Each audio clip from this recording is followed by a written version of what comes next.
আমার ছোট ছোট ছেলেমেয়েরা, তোমরা যারা আমার ভিডিওগুলি নিয়মিত দেখো, অর্জুন চ্যানেলে তোমাদের স্বাগত। তোমাদের দেখো এই বই যেটি বের করেছি আজকে, সেটি হচ্ছে অ্যানিমালস অ্যান্ড দেয়ার শেল্টার। বইটার প্রকাশনা তোমরা দেখতে পাচ্ছ, আমি পেছন দিকেও দিয়ে দিচ্ছি। বাবা বা মা তাদের বলবে, বাড়িতে বড়দের বলবে যে বইটি কিনে দেওয়ার জন্য। বইটার দাম খুব কম, 50 টাকা।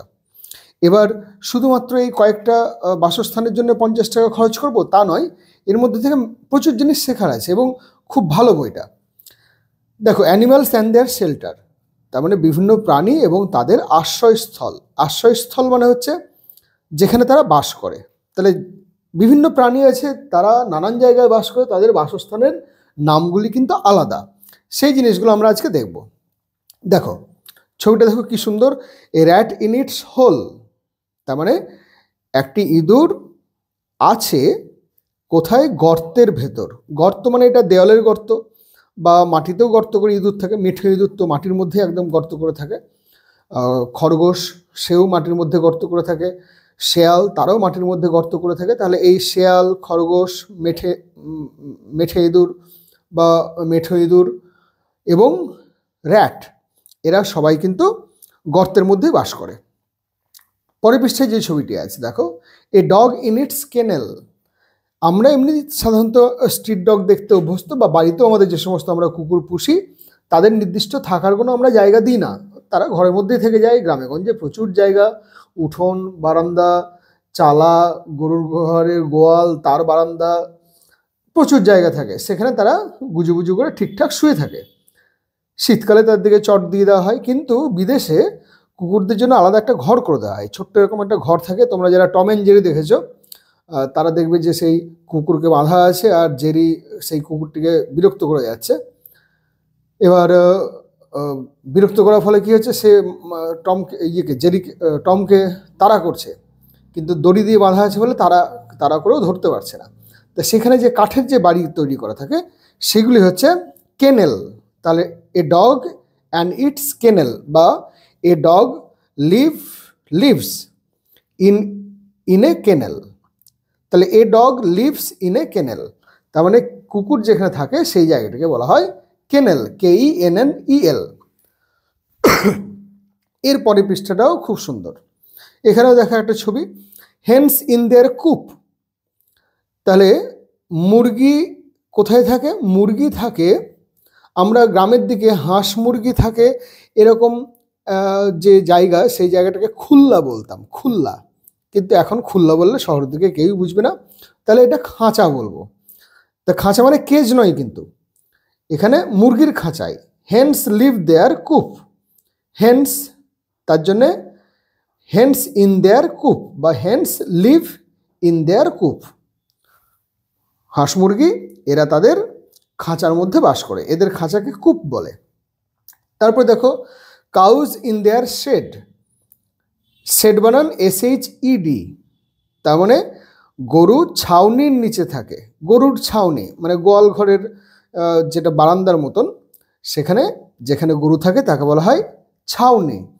তাহলে কাউজ ইন দেয়ার শেড। এরপরে ছবিটাও খুব ভালো, এ লায়ন ইন ইটস ডেন। এই কেভ আর ডেনের মধ্যে কিন্তু পার্থক্য আছে। কেভ মানেও গুহা, ডেন মানেও গুহা, কিন্তু দুটোর মধ্যে একটু পার্থক্য আছে। দেখো, এ লায়ন ইন ইটস ডেন, পাথরের যে খাঁজ বানানো আছে, পাথরের যে ভেতরের দিকে ঢুকে আছে এরকম একটা জায়গা, যেখানে বৃষ্টি, রোদ, জল এগুলো ঢোকে না, তাদের দিকে বলা হয় ডেন। এ লায়ন ইন ইটস ডেন, তার মানে একটি লায়ন যেখানে বাস করে সেই জায়গাটাকে ডেন বলা হয়। এরপরে a sheep in its pen, তার মানে ভেড়া বা ছাগল বা ওই ভেড়া জাতীয় যে সমস্ত প্রাণী, তারা যেখানে থাকে সেগুলিকে পেন বলা হয়। A sheep in its pen, sheep SHEEP, sheep. Sheep মানে ভেড়া, শিপের বাচ্চাকে আমরা RAM বলি, RAM। আর শিপের বাচ্চা যেটা হয় সেই বাচ্চাকেও ল্যাম্বো বলে। এবার দেখো, এ পিগ ইন ইটস স্টাই। তাহলে এ পিগ ইন ইটস স্টাই, তার মানে পিগ যেখানে থাকে সেই জায়গাটাকে স্টাই বলে, STY, স্টে না কিন্তু স্টাই। এরপরে এ র্যাবিট ইন ইটস বারো, বারো মানে বুড়ো নয় কিন্তু উচ্চারণটা বাড়াও। এ র্যাবিট, তাহলে এই আমরা প্রথমে যেটা দেখেছিলাম ছবিটা, সেই প্রথমের ছবিতে হোল দেখেছিলাম, a rat in its hole, তাহলে এই গর্ত এবং এই বারো, এই গর্ত দুটোই প্রায় একই, কিন্তু একটা মাটির একদম ভেতরে, একদম অনেক ভেতর পর্যন্ত ঢুকে গিয়েছে। এ র্যাবিট ইন ইটস বারো।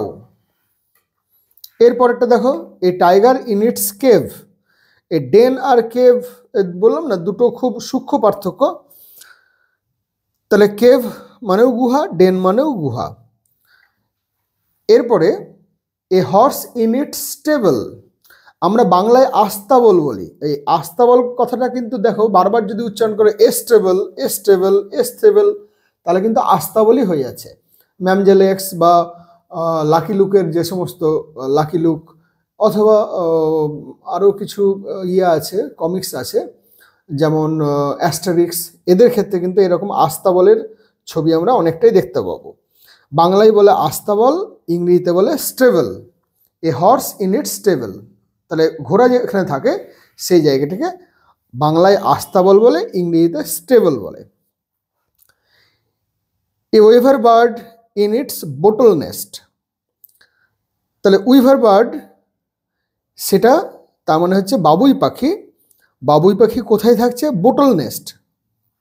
কেন বোটল নেস্ট? এই খাঁচাটি, এই বাসাটি, তার যে বাসা, সেই বাসাটি দেখতে বোতলের মতন, লম্বা গলা, মাঝখানটা দেখো এই জায়গাটা বেশ বোতলের মতন হয়ে আছে, উল্টোনো বোতলের মতন, বা এটাও অনেক সময় উপর দিকে মোটাটা থাকে, যার জন্য এটাকে বোতলের মতন লাগে বলে একে বোটল নেস্ট বলে। নেস্ট দেখো 3 প্রকারের। এবার বলছে Sparrow in it's cup nest, ছবিটা সাংঘাতিক সুন্দর। স্প্যারো মানে চড়ুই পাখি, বসে আছে কাপ নেস্ট, মানে এটা কাপের মতন দেখতে, দেখো দেখলে বুঝতে হবে কাপের মতন, পাত্রের মতন, তার জন্য একে বলা হয় কাপ নেস্ট। আর a tailor bird in its leaves nest, তার মানে তাঁতি পাখি, একটি তাঁতি পাখি বাস করে in its leaves nest, leaf থেকে লিভস এসছে, LEAF, যখন শেষে EAF থাকে তখন সেটা EAVES হয়ে যায়, লিভস হয়ে যায়। ওয়াইফ থেকে ওয়াইভস, থিপ থেকে থিভস, লাইফ থেকে লাইভস। তাহলে এরকম অনেকগুলো উদাহরণ আমরা পাবো যেখানে লিফট মানে EAF থাকলে সেখানে EAVES হয়ে যায়। তাহলে লিভস, তাহলে a tailor bird live in its leaves nest, তার মানে পাতায় তৈরি যে বাসা, সেই পাতায় তৈরি বাসার মধ্যে থাকে। টুনটুনি পাখি সাধারণত এই ধরনের, টুনটুনি, তারপরে বাবুই তো অন্যরকম পাখি, বাবুই হলো না, টুনটুনি আর এই ধরনের বেশ কিছু পাখি আছে যারা কিন্তু এরকম, টুনটুনি আর মধু চুকচুকি, ছোট ছোট যে পাখিগুলো, সেই পাখিগুলো একদম নতুন তাজা বড় বড় পাতা জুড়ে বেশ একটা বাসা তৈরি করে, এবং এই বাসা তৈরি করা খুব রিস্কের। এখানে কি হয় জানো তো, যে এই পাতাটা যদি শুকিয়ে যায় তাহলে তো এখান থেকে ছেড়ে পড়ে যাবে, তাহলে বাচ্চাগুলো মরে যাবে বা বেড়ালে খেয়ে নেবে। তার জন্যে এদের মানে এত সুন্দর জীবনচক্রটা, যে ডিম দেওয়ার থেকে ডিম ফুটে বাচ্চা বড় হবে, তার মধ্যে কিন্তু এই পাতাগুলো সবুজ থাকা চাই। ওরা কিন্তু সেটা অবজার্ভ করে যে কোন কোন পাতাগুলোকে দিয়ে আমার কাজ হবে। সবগুলো কিন্তু একই বয়সী পাতা নেয় না, কিছু পাতা একদম কচি নেয়, কিছু পাতা একদম শক্তপোক্ত। তার ফলে কী হয়, পাতাগুলো ঝরে পড়বার আগেই ওদের বাচ্চারা বড় হয়ে যায়। এরপরে আছে an owl in the tree হলো, তার মানে গাছের যে কোটর, গাছের গর্তকে আমরা কোটর বলে থাকি। তাহলে একটি প্যাঁচা বাস করে গাছের কোটরে, ট্রি হলো। এরপরে a spider in its web, web মানে হচ্ছে জাল, অর্থাৎ একটি মাকড়সা তার জাল বুনে তাতেই বাস করে, এবং মাকড়সা যতই জালের মধ্যে থাকুক সে কিন্তু নিজের জালের মধ্যে জড়িয়ে যায় না। মাকড়সার 8টি পা, এমনিতে সাধারণত পতঙ্গদের বেশিরভাগেরই 6টি পা, কিন্তু মাকড়সার 8টি পা। Ants and their ant hill, উই বা পিঁপড়ে, এই ধরনের যে প্রাণী তারা যে জায়গায় বাস করে সেই জায়গাটাকে অ্যান্ট হিল বলে। অ্যান্ট হিল, মানে এখানে হিল মানে কিন্তু পাহাড় নয়, ঢিবি। Ants live in their ant hill. আর সব শেষে আছে একটা হানিবিজ অ্যান্ড দেয়ার হাইভ, তার মানে মৌমাছি মৌচাকে বাস করে। এবার দেখো মৌমাছি যে মৌচাকে বাস করে, মৌচাকের যে অংশটা, মানে মৌচাকের যে চাক বানানোর পদ্ধতি, সেটা অপরিসীম একটা বিজ্ঞানসম্মত পদ্ধতি। ওদের মৌচাকটা এরকম করে 6টা বাহু,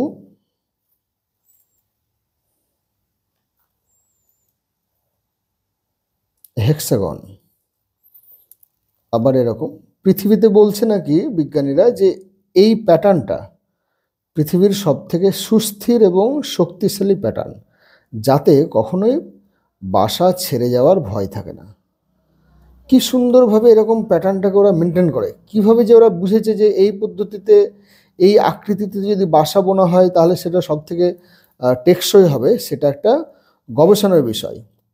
তাহলে এরকম ষড়ভুজ দ্বারা মৌচাক তার বাসা বুনে থাকে। তাহলে দেখো একটা জিনিস শিখতে গিয়ে কিন্তু আমরা অন্যান্য আরও অনেক কিছু জিনিস শিখতে পারলাম। তাহলে এই বইটা খুব কার্যকরী, তোমরা পারলে জোগাড় করবে, না পারলে আমি এমনিও দেখিয়ে দিলাম। ছবিগুলো দেখবে, ছবিগুলো দেখলে একটা ধারণা তৈরি হবে গরু কী খায়, ঘাস এবং খড়। এরপরে দেখো সিংহ কোথায় থাকে, গুহার মধ্যে। র্যাবিট বা খরগোশ কোথায় থাকে, মাটির ভেতরের গর্তে। বাঘও থাকে গুহার মধ্যে, ঘোড়া থাকে আস্তাবলের মধ্যে। এখানে বিভিন্ন ধরনের যে পাখি আছে সেই পাখিরা কীরকম বাসা বনে তার একটা ধারণা পাওয়া গেল। তাহলে এরকমভাবে আমরা বিভিন্ন অ্যানিম্যাল, মানে ডিফারেন্ট অ্যানিম্যালস এবং তাদের শেল্টার সম্বন্ধে জানতে পারলাম। আজকে এটুকুই, পরে এবার অন্য ভিডিও দেবো। আরটা যেটা হচ্ছে, তোমরা যারা আমার ভিডিও দেখছো সাবস্ক্রাইব করো, লাইক করো, যদি মনে হয় শেয়ার করো। আর যদি কোনো প্রয়োজন বোঝো যে কিছু অসুবিধা হচ্ছে, জিজ্ঞাসা করবার প্রয়োজন আছে, তাহলে সেক্ষেত্রে তোমরা অবশ্যই আমাকে কমেন্ট সেকশনে গিয়ে লিখতে পারবে যে কিছু দরকার বা কিছু বুঝতে পারছো না, সেগুলো তোমরা লিখে জানালে আমি সেখানে উত্তর দেবো। আজ এটুকুই।